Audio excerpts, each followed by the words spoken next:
Welcome, welcome, welcome, welcome. It's my pleasure to present to you and my privilege to present to you very valuable insights and experiences and inspirations of a lifetime that spanned almost 79 years. In another 6 weeks, it'll be 79 years that I've been upon this earth. And I've been a clinical psychologist for over 45 years. The title of today's presentation is very timely for what's happening now in our society. It's called The Best Way to Reduce Stress Related to the Novel Coronavirus.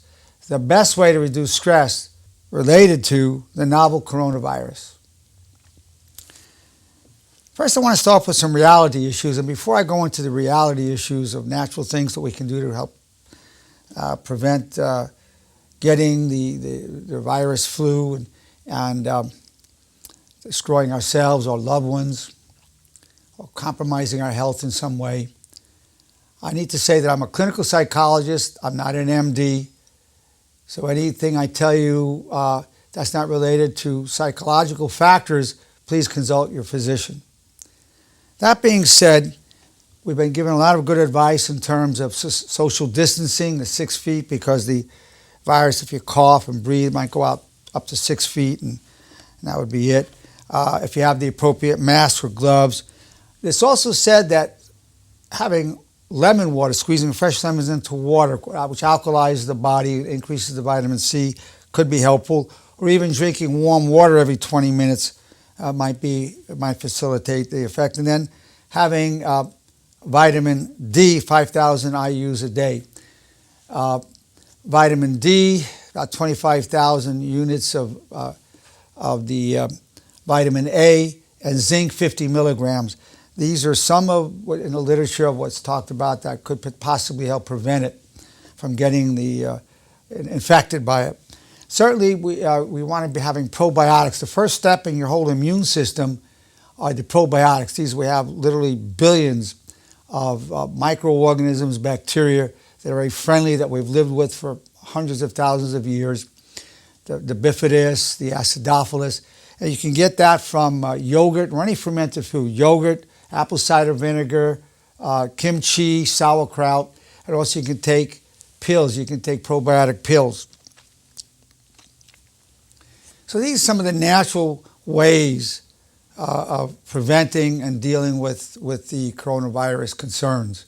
So you certainly want to align yourself with realistic approach to dealing with it. That's going to reduce your stress there.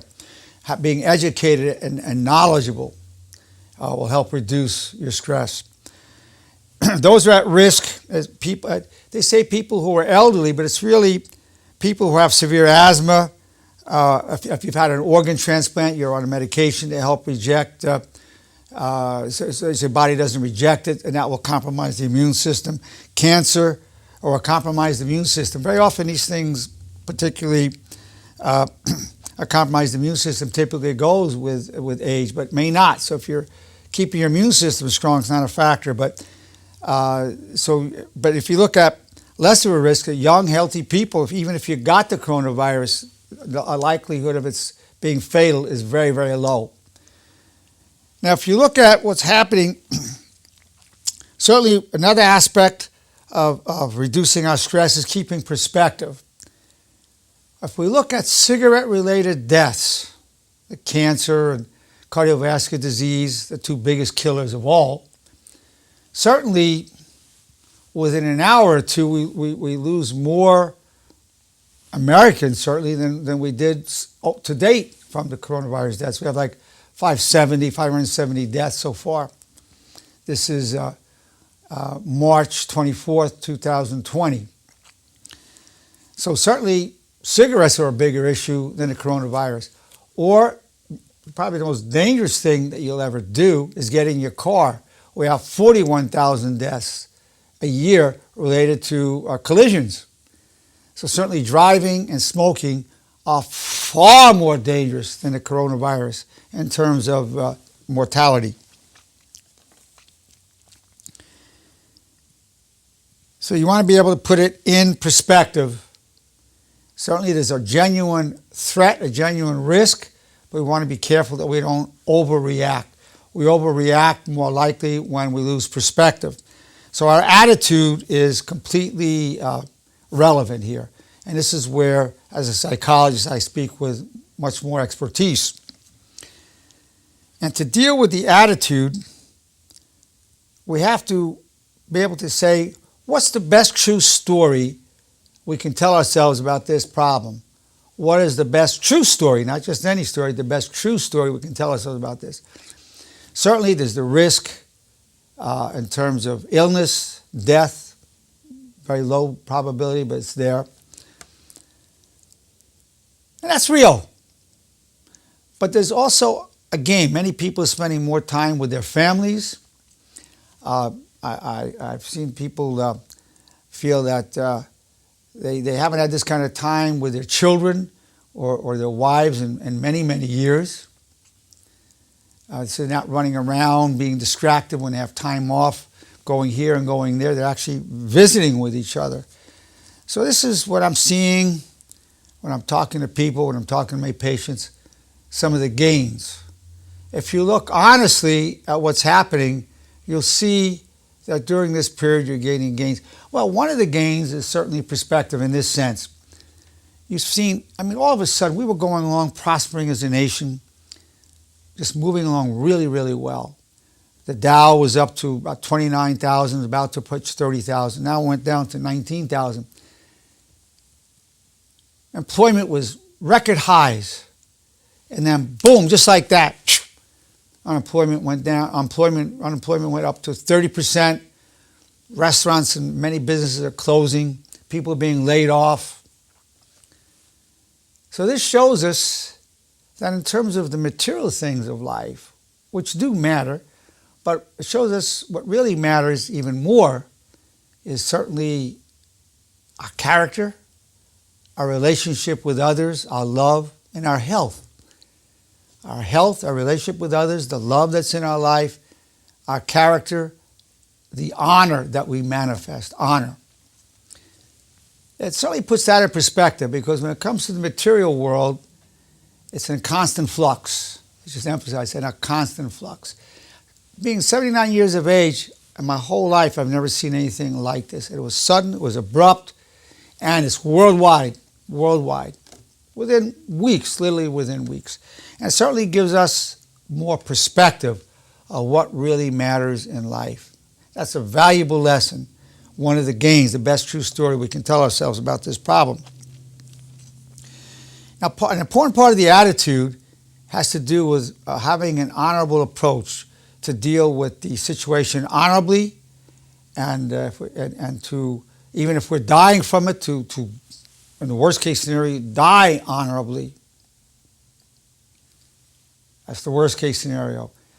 So dealing with it honorably certainly means we don't want to be infecting others. We don't want to be around elderly people who are more compromised, want to keep a distance, want to make sure they're okay. That's just part of being honorable. But I want to go a little further into what is honor. Honor is loyalty to your highest constructive values. Honor is loyalty to your highest constructive values, as enshrined in what I call the 4 commandments of honor, also known as the 4 self-commandments of honor, also called the 4 principles of honor. And those 4 commandments of honor are these. I wish you well. We certainly want to wish everyone well during it, at any time, but particularly now, to wish one another well during this pandemic, regardless of race, religion, or nationality, wishing everyone well. The second commandment of honor is, I take full responsibility for co-creating my reality and my problem. So as applied here, we realize if we're getting very stressed out, very nervous about this, that we're co-creating that. Certainly there's a real stimulus going on because this is a pandemic, but we're adding to it. We're adding to it. Perhaps watching too much television, watching too much news might even stimulate it more. So if you keep watching, knowing that it's making you more nervous, then you're co-creating it that way. I'm not saying you want to ignore the news. You certainly want to stay informed. But if it's making you agitated, you certainly want to be wise in how much you're watching of the news. Take full responsibility for co-creating my reality and my problems. I'm grateful for the power I gain from hardship. this certainly the hardship we're all going through as a human race, not any one particular race, whether it's black, white, Latino, Asian, as a human race, certainly it's a hardship, and we're having more international cooperation, more cooperation with each other in so many ways. And then the fourth commandment of honor is, I seek always to serve my highest values, or God, your wish is my only wish. Now I use that when I believe in God. Most of my patients believe in God. So now there are three corollaries to God, your wish is my only wish. God, if you wish me to be infected with the coronavirus, I wish to be infected with the coronavirus. Once you go, God, you wish is my only wish, that follows. But God, if you don't wish me to be infected with it, I don't wish to be infected. I wish to remain healthy. And if you have no preference, God, then I prefer to stay healthy and not get infected, and my loved ones as well. So certainly, in some sense, we do everything possible, and then we leave it in the hands of God. So that approach has to be. This will reduce stress. So those are the four commandments of honor. Then you want to have a lifetime commitment. This has to be taken very seriously, not just hearing this from me now, but taking it very seriously. And the only way to take it seriously is you have to commit your life to repeating these commandments, four commandments of honor, 3 times a day for the rest of your life. So then we have what I call the pledge. And the pledge goes this way. So how people raise their right hand and they repeat these words after me. As a disciple of honor, I pledge myself for all the days of my life to the 4 commandments of honor. And I'll teach them to those I love. I'll repeat them every morning, afternoon, and evening, and I'll listen to myself recite them. And I tell people, welcome to the sisterhood, welcome to the brotherhood. Now, 95% of people just taking that pledge, whether they're facing a coronavirus or other stressors in their life, feel good, 95%. And over 800 people have taken that pledge. I used to think it was over 1,000, but I counted them up recently, it's over 800. 95% of people feel more hope right away. And 92% of the people feel a more sense of meaning in life right away in taking the pledge. So now you're on a path of honor, a lifetime path of honor, basically having a legacy of honor, where your great-great-great-grandchildren will say, our great-great-great-grandfather Jose, he passed this way of honor down to us. You're going to have a legacy of honor. It's going to help you deal with the coronavirus. It's going to help you deal with your life.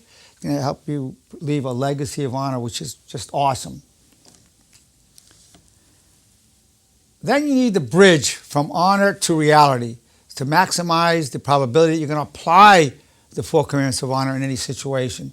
And the bridge goes this way. You say the 4 commandments of honor. God, your wish is my only wish. I wish you well. I take full responsibility for co-creating my reality and my problems. I'm grateful for the power I gain from hardship. And here's the bridge from honor to reality. What is the most honorable thing to think, say, and do? What is the most honorable thing to think, say, and do? So you're doing that 3 times a day with the commandments in any situation you're in. Situation with the coronavirus, you're going shopping, the shelves are all empty. You react to it, you're upset. But you go, what's the most honorable thing to think, say, and do?